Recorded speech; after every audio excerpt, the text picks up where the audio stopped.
All right. Hey, everybody. Welcome back to the channel. It's Robert Smirking Gun Reviews. And we are back this morning with more of The Man in the High Castle. We are at the penultimate episode of Season 3, Episode 9.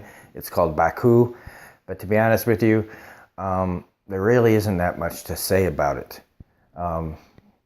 If I wanted to go in depth, there's a lot of setup going into it. Usually penultimate episodes these days have a lot of major things happening. There is one at the end, if you care. While the thing that happens at the end is kind of a cathartic moment, but other than that, we're just seeing things going to what should be affecting episode 10. The only problem is that it feels like even no matter what happens in episode 10, it feels like we haven't made much forward progress. And I'm surprised. I mean, I'm going to save my judgments till next season or till next episode. But one thing I will say is that most shows would be canceled by now for not making any kind of meaningful progress in their story. By that, I mean showing some sort of, I don't know. I think it's just not going anywhere very fast at all. It just seems to keep going in circles. We take one step forward, we take two steps back. But let's just get into it. So full spoilers if you haven't seen the episode. Again, like last episode was so good. This just major disappointment. So let's just go. Where do we start? Well, Helen is basically now on the run. She's got her two kids with her because John had that test. Their daughter has to take that test. John said it was postponed till he got back from Colorado, but the guy comes and the nurse comes anyway, and Helen stops it at the last second, and basically now they're going to this beach house because once word gets back to the Reich that she didn't do the test, they're in deep shit. And so now, because of what's been going on with Smith throughout this whole season and then kind of pounding it home, really just pounding it home, in this episode where Smith sees a film where him and his son are alive, very, very happy, almost cheesily happy, but fine, and then watching Martin Luther King's speech, the I Have a Dream speech. And you know that this is affecting Smith, but it doesn't change what Smith does later in this episode, which is hunt down the man in the high castle. So he has this meeting because Tagomi calls him, and they want to have this like exchange, try to stop war before war comes. But of course, it's the Nazis, so they don't really give a shit about stopping anything. They just want to crush anybody that's in their way. So Smith goes out there after Himmler tells him, basically, fuck your family, fuck everything else. The Reich is the only thing that matters. But what he's really saying is my power and this power only is the only thing that matters. So they go out there, they have their little talk. Tagomi talks about how he found a film with his dead son in it. And it's supposed to, do something hopefully to reach John Smith, that they're like, they both lost things. They're both other versions of their kids out there. Tagomi tells him about how he gave Keto the film to give to him that stopped the war, but Smith just straight up denies it. Like, or maybe it's because he feels like he has to. You never know who's listening. But then right after that, Smith just goes and finds Abinson's, family. He doesn't find Abinson, but I imagine he will. He kills everybody in the place except for his wife, who might as well be dead at this point. So it just kind of feels like if Smith is making like some last minute change of heart, it isn't showing here. And it just when you think, you're trying to think, you're hoping that this man will suddenly try to make a move against the Nazis and try to go back to being the man he was. To try, he does things like this, and there's nothing to expect. I shouldn't be expecting it. He's a fucking Nazi. And like I've said before, there really shouldn't be any sympathy for this character because of everything he's done. He's a traitor.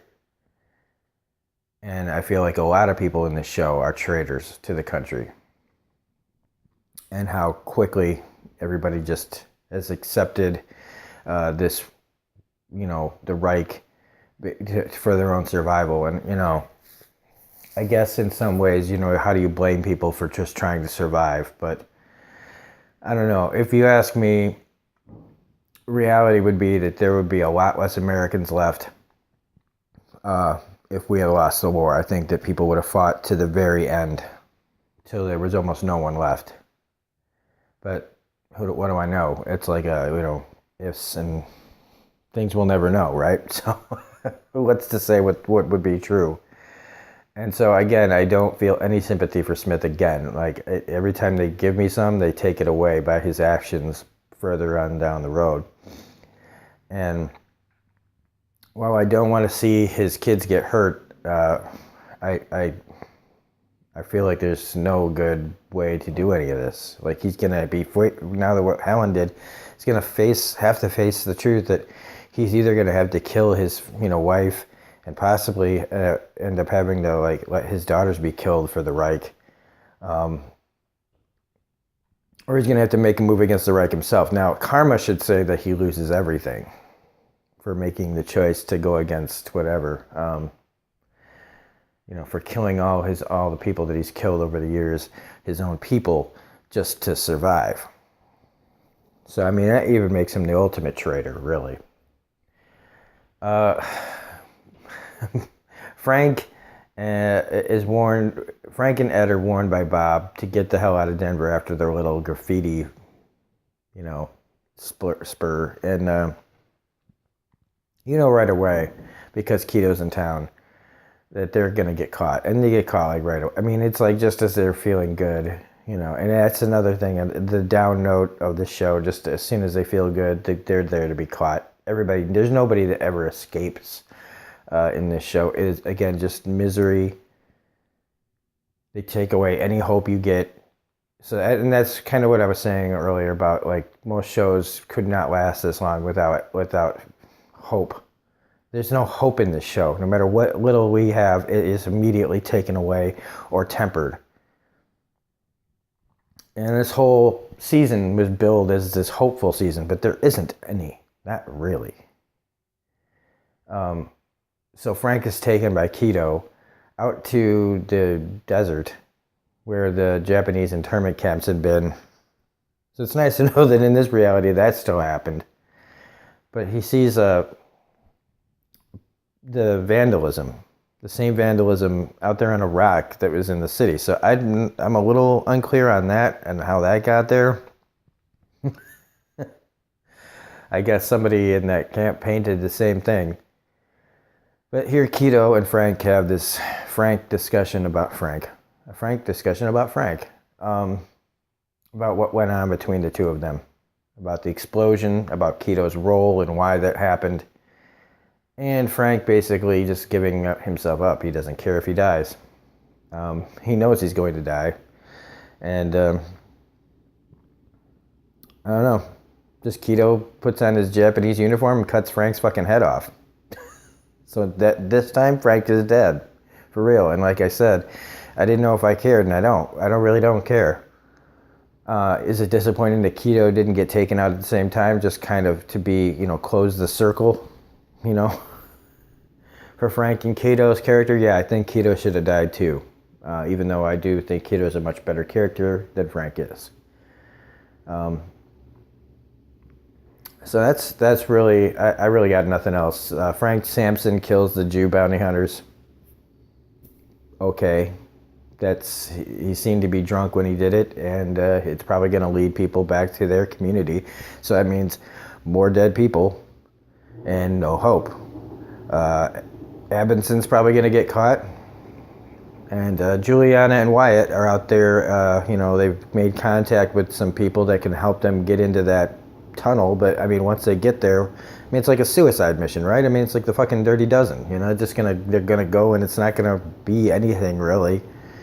And then we're gonna have to wait a year for more human misery. And while I'll watch, if the show isn't canceled, and there is a 4th season sometime down the road, because who knows how long it's going to take for them to make it. I'll watch it, but I don't know how excited I'll be. I'll continue to review it. I'm already talking like I'm reviewing the finale. Because other than, like I said, the acting from our main bad guys are really good. I just don't know how much longer I can keep watching human misery. I mean, even The Handmaid's Tale, kind of did a misstep, I feel like, at the very end of season 2, where they're kind of back at the beginning a little bit. You can't just keep taking hope away from people and expect us to watch, at least happily. So that's really it. I'm trying to think of anything I might have missed that was majorly important. Nazi Don Draper tells Thelma to stay away from Nicole. That's about it. So that's Baku. Very disappointing episode. I mean, it's a beautiful shot of when Keto and Frank have their conversation, but I mean, it ends just the way you expected it to. I didn't know they were going to show him get his head cut off, though, so whatever. Anyway, if you liked this video, please hit the like button, comment, share, subscribe, hit the bell for all the notifications. Thanks for all the support. I wish I had happier things to say about this episode. I mean, it's well made. It's well acted for the most part. It's just another downer episode. So this is Robin Smirking in review saying, I'm going to watch episode 10 so I can get this done with, so I can watch football and then go see Bad Times at the El Royale, which I will be reviewing today. And then don't forget, we also have The Walking Dead Alive as soon as the episode is over as well. So we'll see you later. Bye.